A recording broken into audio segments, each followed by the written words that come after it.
तो ब्रेक के बाद स्वागत है एक बार फिर आपका। देखा आपने किस तरीके से जश्न मन रहा है कांग्रेस के कार्यकर्ता।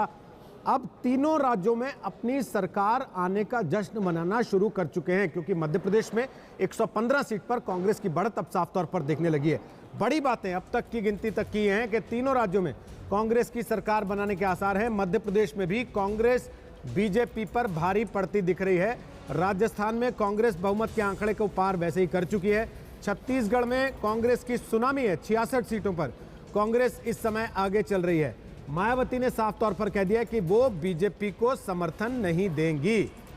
तो कुल मिलाकर स्थिति इस समय यह है कि नरेंद्र मोदी लहर जो 2014 से अब तक चल रही थी माना जा रहा है, वो रुक गई है फाइनली इन तीन बड़े हिंदी भाषी राज्यों में आने के बाद, जो 2014 के चुनाव के ऐन पहले भी बीजेपी ने अपने नाम किए थे और अच्छे आंकड़ों के साथ अपने नाम किए थे।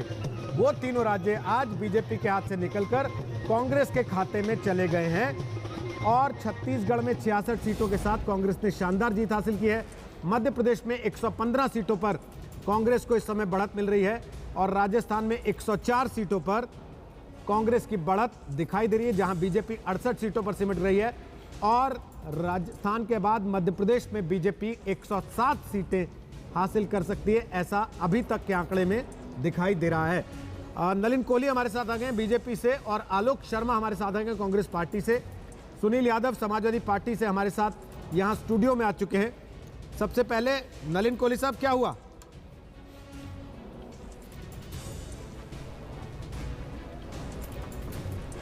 मध्य प्रदेश के लिए अभी भी रुकेंगे, क्योंकि हम जैसे भी बात कर रहे हैं, आप खुद ही देखिए आपके स्क्रीन पे, कभी 113 कभी 115, तो मुझे लगता है काफ़ी क्लोज इलेक्शन रहेगा, आखिरी वोट तक रुकना पड़ेगा।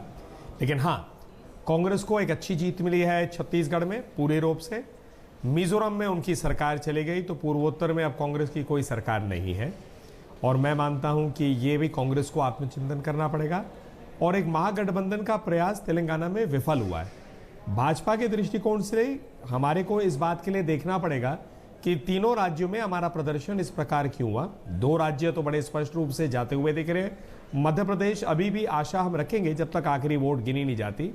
लेकिन हाँ, क्योंकि इन राज्यों में हमारे 3 साल, मध्य प्रदेश और छत्तीसगढ़ में 3 बार सरकारें चली हैं, हम मानते हैं अच्छा काम किया है। तो क्या कारण है जिससे हम हारे हैं, उस पर देखना पड़ेगा। छत्तीसगढ़ में, मध्य प्रदेश में रुकेंगे। राजस्थान में माना जा रहा था कि शायद हारेंगे, लेकिन प्रदर्शन उतना भी खराब नहीं रहा, लेकिन हार तो हार ही होती है। लेकिन आपकी बातों से लग रहा है आप कांग्रेस की हार पे ज्यादा चिंतन कर रहे हैं बजाय अपने 3 राज्य गंवाने के। नहीं, मैं सिर्फ दोनों चीजों को सामने रख रहा हूं, क्योंकि सुबह से डिबेट्स में आप भी रहे होंगे, मैं तो रहा ही हूं कई चैनलों पे, तो कई लोग जो है उसको देख रहे जैसे कांग्रेस की सुनामी। तो उसमें सत्य के रूप से देखना पड़ेगा, उसमें तेलंगाना में क्या स्थिति है, मिजोरम में क्या है। यहां पर हमारी हार हुई है, कांग्रेस की जीत जहां होती है उनको उसका श्रेय जाएगा ही जाएगा, उसमें कोई दो राय नहीं है। लेकिन इसको तुरंत कह देना कि 2019 के संकेत है, मैं इसे भी उचित नहीं मानता, क्योंकि 2003 में हम 3 राज्यों में जीते थे, 2004 में हमारी सरकार गई। तो ठीक है, हम इस पर आकलन करेंगे। अगला राउंड जो हमारा होगा, जो मध्य प्रदेश, छत्तीसगढ़, राजस्थान में कुल मिला के हमारे अधिकांश लगभग सारी ही सीटें हैं लोकसभा की, तो उस लड़ाई में अब जोर से आगे बढ़ेंगे। आलोक शर्मा जी क्या कहते हैं? 2019 के लिए आपने उम्मीदें बांधनी शुरू कर दी अभी से कि नहीं? सईद अंसारी के पास चलूं, उसके पहले आपसे सवाल पूछ रहा हूं।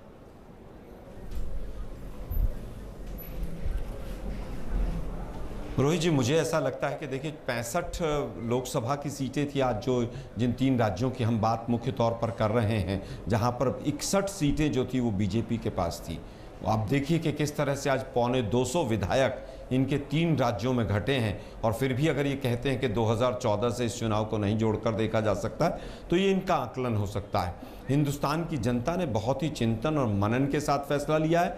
खासतौर पर इन 3 राज्यों की जनता को हम धन्यवाद देना चाहते हैं कि जिस तरह से झूठ और गुमराह की फैक्ट्री मोदी जी की पूरी जो पार्टी थी वो कर रही थी, जिस तरह से मोदी जी के बीजेपी का डर्टी ट्रिक्स डिपार्टमेंट काम कर रहा था, सारा दिन हिंदू मुस्लिम भारत पाकिस्तान और गाय गऊ गंगा गीता देश को जिस तरह से गुमराह किया, अब ये नहीं चलेगा। आज मंगलवार है, हनुमान जी की जाति दलित बताई थी, आज इनको प्रसाद मिला है। अच्छे दिन देश के शुरू हो गए हैं, जहाज डूब रहा है, उल्टी गिनती शुरू हो गई है इनकी। आज देश पूछ रहा है कि रोजगार कहाँ गए, देश पूछ रहा है कि एमएसपी किसानों का कहाँ गया, आज देश पूछ रहा है कि बहुत हुआ महिलाओं पर अत्याचार, अब की बार उनकी सरकार, उसका क्या हुआ। आज 2014 में जो मैनिफेस्टो था, देश के सामने जो बीजेपी रखकर चुनाव लड़ी थी कि बहुत हुआ भ्रष्टाचार, उसका आज देश हिसाब मांग रहा है। आलोक जी, अभी आपकी पार्टी के और प्रवक्ताओं से भी हमने बात की है, और आपसे बात करने के बाद ऐसा लग रहा है कि जीती पार्टी के प्रवक्ता से नहीं, हारी पार्टी के प्रवक्ता से बात कर रहे हैं, जिसका गुस्सा निकाल रहा है वो लगातार निकाल रहा है लगातार। जबकि आपकी पार्टी के बाकी प्रवक्ता बड़े खुश दिखाई दे रहे थे, किसी ने ये नहीं कहा इन्होंने क्या नहीं किया, इनको क्यों गंवाना पड़ा, सबने ये कहा कि हम बड़े खुश हैं, जनता का धन्यवाद करते हैं। और सबसे बड़ी बात यह है कि अच्छे दिन तो आपकी पार्टी के आ गए आज से। जनता के अच्छे दिन तो तब आएंगे ना जब आप ये कह दें आज कि 50 रुपए हो गया आपसे 3 राज्यों में तेल का दाम। मैंने तो कहा कि अच्छे दिन की, देखिए मैं समझता हूं अच्छे दिन केवल एक पेट्रोल के दाम कम करने से नहीं होंगे रोहित जी। एग्जैक्टली, यही मैं भी समझा रहा था।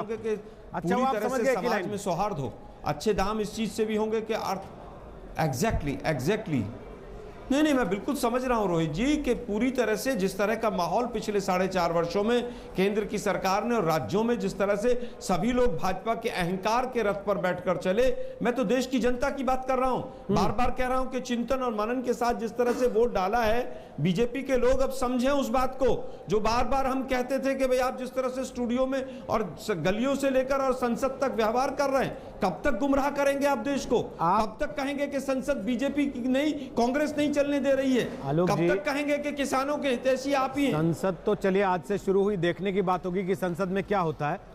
सुनील यादव हमारे साथ है, मैं सईद अंसारी के पास जाना चाहता हूं भोपाल। उसके पहले सुनील जल्दी से एक छोटा सा कमेंट आपसे भी ले लेता हूं। नहीं रोहित जी, कांग्रेस पार्टी के नेता अपनी जीत से खुश कम दिखाई दे रहे हैं, मोदी से आहत ज्यादा दिखाई दे रहे हैं अभी भी। अब तो कम से कम इस बात के लिए खुश होना चाहिए कि जनता उस चीज को स्वीकार कर रही है कुछ हद तक जिसको वो कहने की कोशिश कर रहे थे और जहां हर बार इनको नकारा जा रहा था। नहीं, ठीक बात है। कांग्रेस के नेताओं को आज केवल जनता को धन्यवाद देना चाहिए कि उन्होंने जो एक घमंड वाली सरकार थी या जो तानाशाही की तरफ थी, घमंड मैं इसलिए कह रहा हूं कि भारतीय जनता पार्टी के राष्ट्रीय अध्यक्ष जी का वो बयान कि 50 साल तक हमारी पार्टी नहीं हार सकती, तानाशाही वाली सरकार मैंने इसलिए कहा कि बिना सोचे समझे देश में नोटबंदी कर देना, उन सब का जवाब मिल गया है। लेकिन रोहित जी, कांग्रेस आज जीती है उसको बधाई, लेकिन कांग्रेस के सामने चुनौतियां हैं कि अब जैसे आपने कहा कि अब डीजल का दाम राज्यों में क्या होगा, वहां का किसान की हालत क्या होगी, नौकरी आप कैसे इंतजाम करेंगे, क्योंकि जब सरकार आती है तो कई चुनौतियों के साथ आती है। अभी तक कांग्रेस केवल सवाल खड़ा करती थी, अब उसको जवाब देना होगा, उसको काम करना होगा। सईद अंसारी के पास एक बार चलते हैं भोपाल में। सईद अंसारी, वहां की तस्वीर जरा दिखा दीजिए जहां आप इस वक्त मौजूद हैं, और ये बताइए कि कांग्रेस के कार्यकर्ता अब जश्न मनाने लगे कि नहीं, या अभी भी चिंता में है कि कहीं फंस ना जाए मामला? अरे नहीं रोहित, यहाँ तो जश्न ही जश्न है। अब तो 114, 113, 115 और एक देखिए, हम दिखाएं आपको कि यहाँ तो मुख्यमंत्री की बात हो रही है। थोड़ा सा अगर आपको दिखाएं तो यहाँ तो लॉबिंग शुरू हो गई है। अब यहाँ ये लॉबिंग हो गई है कि आखिर मुख्यमंत्री कौन बनेगा। तो ये लगातार यहाँ पर बात, लेकिन चलिए बात करते हैं हम यहाँ पर। आइए जी, अभी तो देर है, अभी से जश्न कैसा? जश्न है, पहले से फिक्स था। अभी कहाँ 116 हुआ? अरे 135 पे आएंगे सर। अरे कहाँ, अभी 113 135 प्लस ही रहेंगे। हमारा 140 का टारगेट है। जिस तरह से मध्य प्रदेश के अंदर भारतीय जनता पार्टी के लोगों ने धर्म और जाति और मर्यादा पुरुषोत्तम श्री राम के नाम पर वोट मांगी है, उसका जनता जवाब देने को तैयार है। अभी तो 113 है, अभी से मुख्यमंत्री बना रहे हैं। तो आपको सुबह भी बोला था और अभी भी बोल रहा हूँ, 140 से ऊपर ही कांग्रेस की सीट्स आएंगी।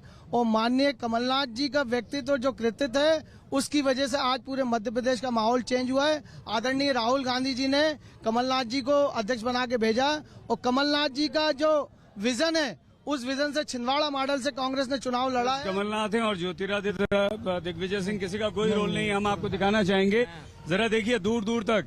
यहाँ ये कांग्रेस दफ्तर का हाल है, और कांग्रेस ऑफिस में लगातार जश्न मन रहा है। लेकिन ये पक्की बात है कि कांग्रेस का कोई भी बड़ा नेता भी यहाँ पर नहीं आया है। अंसारी, आपके पास कांग्रेस का बड़ा नेता कोई नहीं आया, लेकिन कमलनाथ के पोस्टर आ गए। थोड़ी देर पहले जो लोग पटाखे फोड़ रहे थे वो ज्योतिरादित्य का कटआउट लेकर वहां पर आए थे। तो इस बात को लेकर अब अंदर खाने खींचतान शुरू हो गई है कि ज्योतिरादित्य या कमलनाथ किसको सीएम बनाएंगे। जश्न की तस्वीरें। प्रदीप गुप्ता जी कुछ ऐड करना चाह रहे हैं, आप बोल सकते हैं अपनी बात जल्दी। 116 के आंकड़े पर कांग्रेस आ गई। 2-3 बातें मैं कहना चाह रहा हूँ। कांग्रेस की तीनों राज्यों में जीत को देखते हुए सोशल मीडिया पे एक बहुत भारी चल रहा है कि मोदी जी योगी जी से पूछ रहे हैं अब क्या करें, तो योगी जी जवाब दे रहे हैं कि अब कांग्रेस का नाम बदल के बीजेपी कर देना चाहिए। ये एक चल रहा है, ये बहुत ज़बरदस्त है। दूसरी चीज़ ये है कि कम से कम अब ईवीएम से सारे सवाल खत्म हो जाएंगे, क्योंकि जिस हिसाब से पिछले सप्ताह में कांग्रेस ने ईवीएम के ऊपर सवाल उठाने चालू किए तो हम लोग सब डर गए थे कि कहीं हमारा भी एग्जिट पोल तो गड़बड़ नहीं हो जाएगा। नहीं सर, लेकिन यहाँ तो आप फंस रहे हैं अभी। आलोक शर्मा, छत्तीसगढ़ में आप जीत जाते हैं तो ईवीएम ठीक है, मध्य प्रदेश में आप जीत जाते हैं ईवीएम ठीक है, राजस्थान में आप जीत जाते हैं ईवीएम ठीक है, तेलंगाना में आपका पत्ता साफ हो जाता है तो आप चुनाव आयोग के दरवाजे जाके खड़े हो जाते हैं कि ईवीएम सेट कर ली लोगों ने। वो भी बीजेपी ने सेट करा ली टीआरएस के पक्ष में। बीजेपी की 1 सीट आ रही है 5। देखिए मैं समझता हूं, देखिए रोहित जी, मुझे लगता है क्लियर कट कांग्रेस पार्टी की पहले दिन से डिमांड रही है, और मैंने आप ही के साथ एक दिन कहा भी था कि चाहे हम 5 राज्य जीत जाएं, लेकिन ईवीएम का जो प्रक्रिया है और ईवीएम के ऊपर जो प्रश्न चिन्ह है वो बरकरार हैं। ईवीएम अभी भी देखिए आप किस तरह से हाईवे के किनारे होटलों में 5-5 ईवीएम, बैलेट पेपर जो पोस्टल बैलेट पेपर थे वो कहां मिले हैं, पूरे देश ने देखा है। अगर प्रक्रिया में कोई कमी है, कोई खामी है, तो स्वाभाविक है कि इलेक्शन बोलेंगे चुनाव आयोग से कि वीवीपैट की दोबारा गिनती कराओ, हमें यकीन नहीं है जीत पर, तो स्वाभाविक है कि हम जाएंगे। बोलेंगे चुनाव आयोग से कि वीवीपैट गिनवाओ, हमें जीत पर यकीन नहीं है। हाँ ठीक है, अगर वीवीपैट का नहीं, मैं समझता हूं अगर वीवीपैट, रोहित जी, अगर वीवीपैट की गिनती करवाई जाती है तो स्वाभाविक है वीवीपैट किस लिए लगा तो आप ही ने कहा था ना ट्रेल मशीन जो लगी है कि अगर गिनती किसी को करानी है तो कराई जाए, उसमें कहां आपत्ति है। उसमें अब इलेक्शन कमीशन का अब इलेक्शन कमीशन का दायित्व तो बनता है कि उसको सेटिस्फाई करे। वो प्रश्न चिन्ह प्रक्रिया पर है, प्रश्न चिन्ह किसी एक वस्तु पर नहीं। प्रश्न चिन्ह इस बात पर है कि जो प्रक्रिया अपनाई गई क्या उसमें कोई खामी तो नहीं है, और अगर खामी है तो उसको दूर किया जाना चाहिए। सर देखिए, कांग्रेस पार्टी आज भी डिमांड करती है ऑफिशियली कि लोकसभा का चुनाव बैलेट पेपर से होना चाहिए। चलिए सर, अच्छा वो आपने ये नहीं कहा कि हाथ खड़े करके तय कराना चाहिए इस देश में जनता को एक जगह चौराहे पे बुला के। नलिन कोहली कमेंट करना चाह रहे हैं, कुछ कर लीजिए, फिर मैं अंशुमान जी से कमेंट लेता हूं ईवीएम की बात पर। बोलिए। नहीं ऐसा नहीं है रोहित जी, आप नहीं सर, पाषाण युग में मत ले जाइए ना देश को। एक तरफ आप कहते हैं कि कंप्यूटर हम लेके आए इस देश में, मुझे बड़ा आनंद मिल रहा था, की शुरुआत की, आप दूसरी तरफ कहते हैं कि बैलेट पेपर से कराओ। पाषाण युग में चला गया। नहीं सर, ठीक है पूरे सर, यूरोप में, सर आप अमेरिका नहीं है सर, बैलेट पेपर से चुनाव होते हैं, तो क्या यूरोप जो है वो बैलेट पाषाण युग में चला गया? आप अमेरिका नहीं है सर, क्या हिंदुस्तान 20 साल पहले? नहीं साहब, मैं अमेरिका की मिसाल दूंगा तो आप कहेंगे कि अमेरिका से मत तौलिए। हिंदुस्तान और अमेरिका की तुलना नहीं हो सकती। अमेरिका, लेकिन यहाँ जहाँ आपको सूट करता है वहाँ अमेरिका भी जाने को तैयार हो जाता है। केवल एक विषय पर, एक बिंदु पर तोलना चाहता हूं। पार्टी दफ्तर में अगर आप तो मीठा मंगाइए, कुछ मुंह मीठा कीजिए, आसपास के लोगों का भी मुंह मीठा कराइए। अच्छा दिन है आज, जीतेंगे तब भी आपको खुश होना चाहिए। आज गुस्सा छोड़ दीजिए आज थोड़ी देर के लिए। नलिन कोहली अपनी बात कहिए, उसके बाद अंशुमान जी से कमेंट लेता हूं। नहीं वो सब ठीक है। नहीं रोहित जी बिल्कुल गुस्सा नहीं। मैं इनफैक्ट मैं आपसे कहना चाहता था कि मैं कोई ऐसा स्क्रिप्ट लेकर आया नहीं हूं जिसमें मुझे 25 गालियां और सुनानी पड़े जो रोज रोज सुनाई जाए। लेकिन जरूर कहूंगा कि मैं शुक्रगुजार हूं आलोक भाई का कि इतनी देर से वो बोल रहे हैं, और बोलना चाहिए। अभी सरकार बनी नहीं, उसका मॉडल का अच्छा नमूना उन्हीं के माध्यम से सबको दिख रहा है। ये रिपोर्ट कार्ड हम दिखा रहे हैं इस वक्त राहुल गांधी का, अब तक का जो रिपोर्ट कार्ड रहा है उसमें अब जाके जीत दर्ज हुई है। छत्तीसगढ़ में, राजस्थान में और मध्य प्रदेश में भी उनकी पार्टी कंफर्टेबली इस समय आगे दिख रही है। हिमाचल में हार हुई थी, गुजरात में हार हुई थी, त्रिपुरा में हार हुई थी, लेकिन आज के 3 राज्यों में जो जीत हुई है उससे काफी हद तक पिछला कवर अप हो जाएगा। कर्नाटक में उन्होंने सरकार बनाई। अंशुमन जी, ईवीएम पर सवाल जायज है आपको लगता है? ईवीएम की बहस रोहित काफ़ी तकनीकी है, क्योंकि भारतीय जनता पार्टी भी ईवीएम पर सवाल उठाती रही। इससे पहले भारतीय जनता पार्टी के प्रवक्ता थे, इस समय सांसद, उन्होंने पूरी किताब लिखी थी ईवीएम को कैसे हैक किया जाता है, उसके ऊपर जीवीएल नरसिम्हा राव ने। और उस दौरान जब कांग्रेस सत्ता में थी तब बड़ी चर्चा थी। सुप्रीम कोर्ट तक ये मामला गया। कोई भी तकनीकी मशीन, ईवीएम के तरीके की मशीन हैक की जा सकती है, पर दिक्कत है कि इसकी राजनीति चुनाव नतीजों के हिसाब से बदलती रहती है। नतीजे हमारे पक्ष में है तो ईवीएम बेहतर है, नतीजे विरोध में है तो ईवीएम खराब है। मुझे लगता है कि दोनों राजनीतिक दलों के खाते में ईवीएम की अच्छाई और बुराई के नतीजे दर्ज हो चुके हैं। चुनाव आयोग के साथ बैठकर सभी राजनीतिक दलों को तय करना चाहिए और इसकी सुरक्षा सुनिश्चित करनी चाहिए।